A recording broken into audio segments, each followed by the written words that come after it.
வணக்கம். இன்னைக்கு மசாலா வேர்க்கடலை போண்டா எப்படி செய்யறதுன்னு பார்க்கலாம். அதுக்கு 1 கப் அளவுக்கு பச்சை வேர்க்கடலையை உரிச்சு வச்சிருக்கேன். 100 கிராம் அளவுக்கு கடலைப்பருப்பு சேர்க்காம கூட நீங்க வெறும் வேர்க்கடலையிலே செஞ்சுக்கலாம். ஒரு பெரிய வெங்காயம் பொடியா கட் பண்ணது, ஒரு கைப்பிடி கருவேப்பிலையை பொடியா கட் பண்ணி வச்சிருக்கேன். 2 பச்சை மிளகாய், ஒரு துண்டு இஞ்சி, 1/2 டீஸ்பூன் அளவுக்கு சோம்பு. இப்ப கடலைப்பருப்புல இருக்க தண்ணியெல்லாம் வடிச்சு எடுத்துட்டு மிக்சி ஜார்ல கொரகொரப்பா அரைச்சி எடுத்துக்கலாம். இது கூடயே இஞ்சி துண்டம் சேர்த்துக்கிறேன். இதை கொரகொரப்பா அரைச்சி எடுத்துக்கலாம். இந்த அளவுக்கு கொரகொரப்பா அரைச்சதை ஒரு பாத்திரத்துக்கு மாத்திக்கிறேன். தேவையான அளவுக்கு சால்ட் சேர்த்துக்கிறேன்.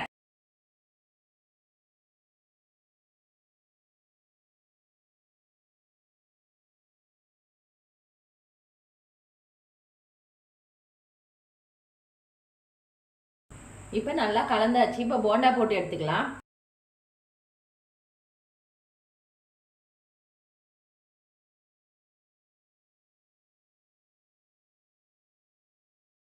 இந்த அளவுக்கு நல்லா கோல்டன் ப்ரௌன் ஆன பிறகு இப்ப எடுத்துடலாம்.